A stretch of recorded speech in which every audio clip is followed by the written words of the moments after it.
오늘은 부활절 넷째 주일입니다. 그리고 오늘 교율에게 따른 본문은 사도행전 2장입니다. 우리 초대교회 공동체의 모습, 어쩌면 우리 교회에서 가장 이상적으로 바라보는 교회의 모습들입니다. 우리가 지난주에는 엠마오로 가던 두 제자 이야기를 함께 살펴봤습니다. 이 두 제자는 예수님을 따르던 그 당시 사람들의 모습을 보여주는 대표적 사례라고 볼 수가 있습니다. 예수님이 십자가에 죽고 그 무덤이 비었다는 소식을 들었지만 그럼에도 불구하고 예수님을 따라 예루살렘으로 올라왔던 많은 제자들이 다 뿔뿔이 흩어져 고향으로 돌아갔던 것이죠. 이런 상황이었는데 그때부터 50일이 지난 후에는 갑자기 그 당시에는 상상할 수 없었던 현상이 예루살렘에 나타난 겁니다.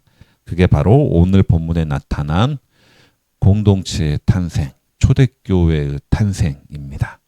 그것도 몰래 뒤에서 수십 명이 모인 것이 아니라 공개된 장소에서 수천 명이 모여서 온 도시를 떠들썩하게 했던 일이 단지 50일 안에 일어난 것이죠. 두 달도 채 되지 않아서 일어난 사건들입니다. 극적인 변화가 두 달도 안 돼서 나타난 거죠. 그러면 시간을 다시 되돌려서 타임라인을 좀 정리해 보겠습니다. 예수님이 십자가에 달려 돌아가시고 제자들은 뿔뿔이 흩어지고 또 대부분은 고향으로 돌아갔습니다. 예수님의 가장 핵심 제자 그룹이라고 할 수 있는 12제자마저도 빈 무덤이 발견되었지만 그럼에도 불구하고 부활을 믿지 못했습니다. 그러다가 이들은 부활하신 예수님을 만나게 된 거죠. 그 후로 승천하실 때까지 40일의 기간이 있는데 그 40일 기간 동안 어떻게 정확하게 보냈는지는 성경에 자주 등장하지는 잘 나오지는 않습니다. 다만 순간순간의 기록들이 있는데 예루살렘에 제자들이 모였을 때 예수님이 나타나서 만났던 장면 있고 또 갈릴리에서 고기잡이를 하고 있을 때 예수님이 찾아와서 제자들을 만나고 그들에게 특히 그중에 베드로에게 내 양을 먹이라라고 명령하시면서 소명을 회복시키는 장면도 또 등장하고요. 어느 산 위에 500명의 사람들이 나타나 500명의 제자들에게 나타나 보이셨다는 이야기, 이렇게 단편적인 순간순간 찰나의 순간들만 전해오져 있습니다. 그런데 이 기간을 사도행전 1장 3절에 보면 이 40일의 시기를 뭐라고 표현하냐면 40일 동안 그들에게 보이시며 하나님 나라의 일을 말씀하셨다, 이렇게 나와 있습니다. 그러니까 예수님이 부활하시고 승천하시기 40일 동안 제자들에게 하나님 나라의 일에 대해서 집중적으로 교육하는 시간이었다라고 우리는 추정을 할 수가 있습니다. 예루살렘이기도 하고 또 갈릴리를 오가면서 예수님의 계속해서 제자들에게 하나님 나라의 일을 가르치셨던 거죠. 그러다가 예수님이 40일째 승천하시면서 제자들에게 사명을 주십니다. 마태복음에서는 모든 족속을 제자로 삼으라라는 사명, 그리고 사도행전에서는 땅끝까지 내 증인이 되리라 라는 사명으로 나와 있습니다. 그러면서 다만 바로 행동 개시하지 말고 성령이 올 때까지, 성령이 머리에 임할 때까지 예루살렘에 머물라라고 명령을 하셨습니다. 이때부터 10일 동안은 120명이 마가의 다락방에서 매일같이 기도회를 한 거죠. 그러다가 10일째 되는 날, 오순절이 되었을 때 성령님이 강림을 하게 되십니다. 네, 성령을 받은 사람들이 방언을 하기 시작합니다. 그러자 사람들이 그 방언하는 모습을 보고 자신들 고향인 이방 지역의 말들을 하는 모습을 보고 신기해하면서 질문을 하죠. 이 질문에 대해 베드로가 대답을 한 것이 사도행전 2장 앞부분에 나오는 오순절 설교입니다. 그리고 이 설교를 듣고 예수님을 믿기로 결심한 사람이 3,000명입니다. 물론 아마 성경의 기록적인 습관에 따르면 성인 남성의 숫자만 3,000명이라고 기록했을 것이기 때문에 실제 인원은 좀 더 많았을 것이라 생각이 됩니다. 그러나 예수님이 십자가에 달려 돌아가실 때가 유월절 절기였고 초대교회 공동체가 시작된 것이 오순절이니까 딱 50일 만에 완전히 실패하고 뿔뿔이 흩어졌던 예수 운동이 드라마틱하게 분위기가 반전되는 모습이 나타나는 겁니다. 그렇다면 이 3,000명의 무리는 어떠한 사람들인가? 이들은 오순절이라는 절기를 맞아 예루살렘에 머물러 있던 디아스포라들이라고 알 수가 있습니다. 왜냐하면 각자 자기 고향의 언어들을 들었기 때문에 유대 지역에 쭉 살았던 사람이 아니라 이방 지역에 살았던 디아스포라들인 거죠. 원래 유대교 율법은 모든 성인 남자는 1년에 3번 예루살렘 성전에 방문하게 되어 있습니다. 그런데 이게 가까운 사람들, 유대나 갈릴리에 사는 사람들이야 3번을 왔다 갔다 할 수 있지만 먼 이방 지역에 살고 있던 디아스포라 유대인들은 한 번 오는데 몇 달이 걸리기 때문에 몇 달 동안 배를 타고 또 육지를 걸어서 오다 보면 이게 시간도 오래 걸리고 여정도 험난하고 또 여행 비용도 만만치 않기 때문에 뭐 돈이 아주 많은 부자나 뭐 종교적 열심이 특출난 사람이 아니라면 보통 유대인들은 일생일대에 한 번 올까 말까 했다고 합니다. 평생에 한 번 예루살렘에 방문할까 말까 했다는 거죠. 보통은 봄 시즌에 6월절에 오는데 한 번 오면 또 오순절까지 50일만 기다리면 또 오순절 절기를 지킬 수 있기 때문에 바로 돌아가는 것이 아니라 오순절까지 예루살렘에 머물러 있다가 오순절 절기까지 보내고 돌아가는 것들이 돌아가는 게 일반적인 모습이었다고 합니다. 그렇기 때문에 오늘 오게 된 오순절 절기의 디아스포라들은 대부분이 50일 전에 있었던 6월절 예루살렘에 있던 그 사건의 목격자들입니다. 50일 전만 하더라도 다들 도망갔다고 생각했던 그 제자들이 다시 나타나서 새로운 방언을 모습을 하게 된 것을 보게 된 거죠. 그리고 그들이 베드로 설교를 듣고 예수를 믿기로 결심하게 됩니다. 그들 중에 실제로 예수님이 입성하실 때 호산나를 외쳤던 사람들인 거고 또 5일 뒤에 돌변해서 예수를 십자가에 못 박으라고 소리쳤던 이들도 그들입니다. 그러니까 베드로가 설교를 하면서 당신들이 예수님을 죽였고 하나님이 그를 다시 살렸다라고 말했을 때 그 느꼈을 충격과 공포와 죄책감들은 엄청났을 것이라 생각합니다.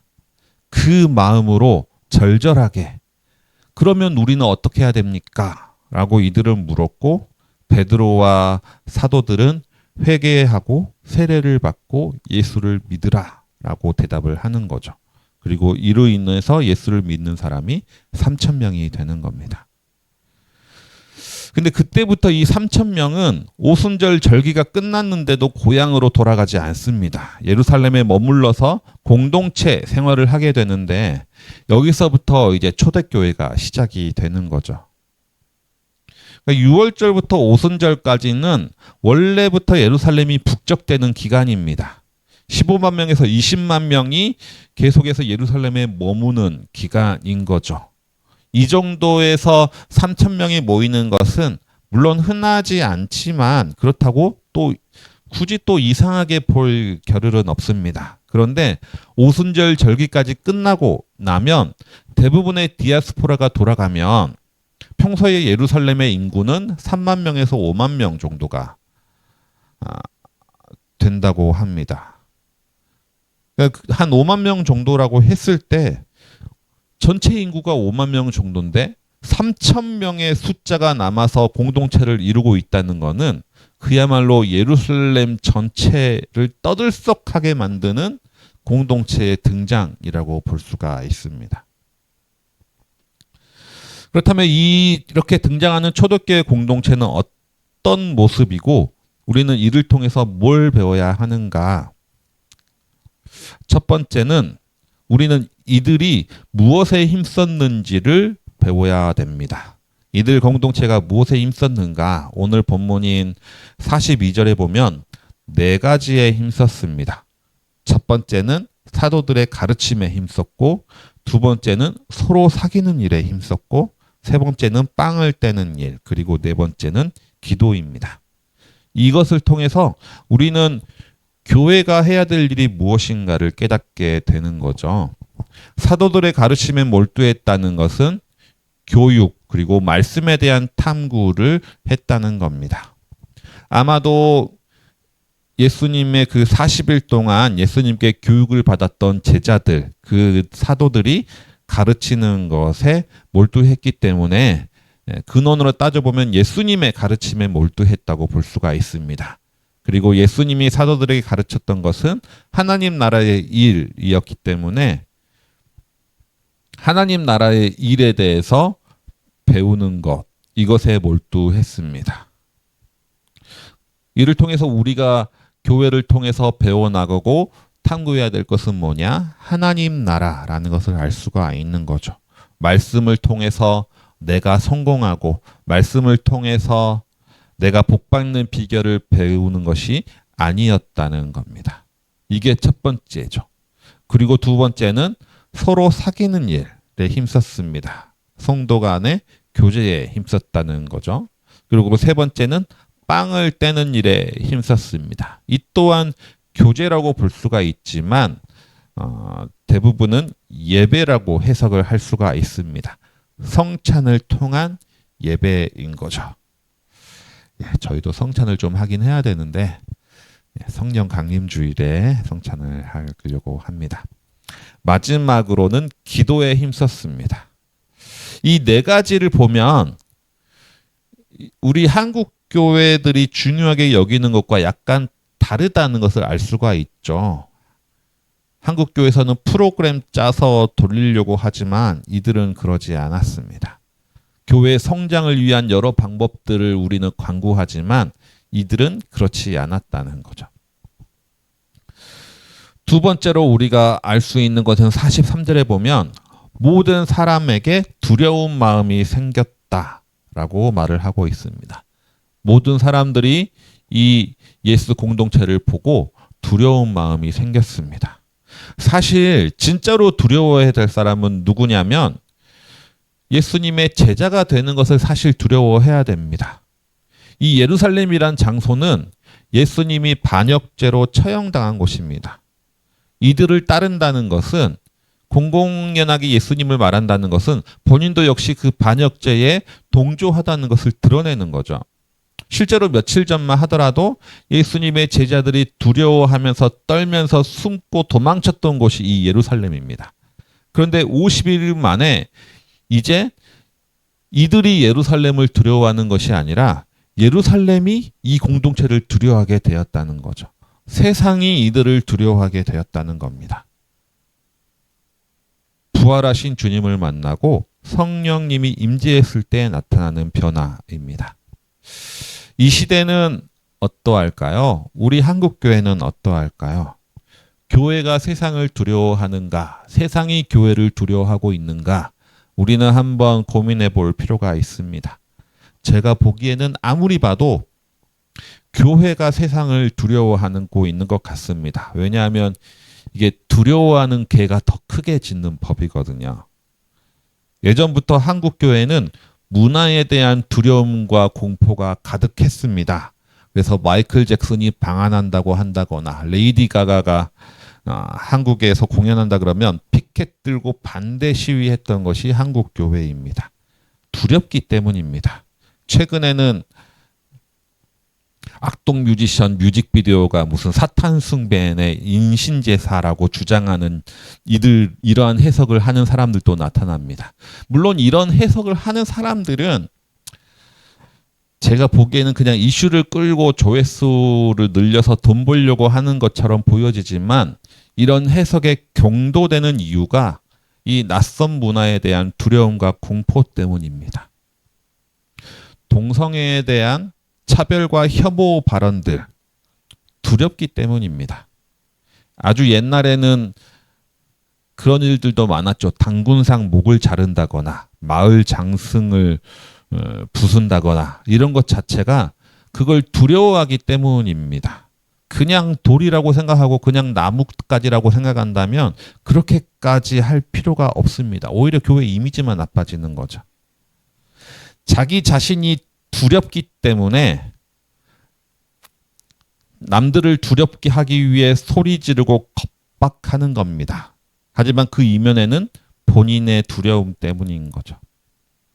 한국 교회가 좀 더 폭력적이 되어 가고 있는 이유는 세상보다 더 약해지고 있고 세상을 두려워하고 있다는 증거가 됩니다. 하지만 오늘 본문에 나오는 초대교회 공동체는 완전히 그 반대인 거죠. 이들이야말로 그 누구보다 두려워해야 되는 장소, 목숨이 위험한 그 장소, 예수님이 죽임당한 그 장소, 자기들이 얼마든지 자기 자신들도 죽임당할 수 있는 그 장소임에도 불구하고 이들이 세상을 두려워하는 것이 아니라 세상이 교회를 두려워하는 공동체였습니다. 마지막으로 세 번째는 44절에서 45절입니다. 이들은 모든 것을 공동으로 소유하고 재산과 소유물을 팔아서 필요한 대로 나눠 주었습니다. 내 것을 포기하고 함께 살았다는 거죠. 대부분은 예루살렘에 사는 사람들이 아닌 거죠. 멀리서 여행 온 사람들입니다. 원래부터 계획이 오순절이 끝나면 돌아가려고 했던 이들이기 때문에 수중에 돈이 많은 사람은 별로 없을 것입니다.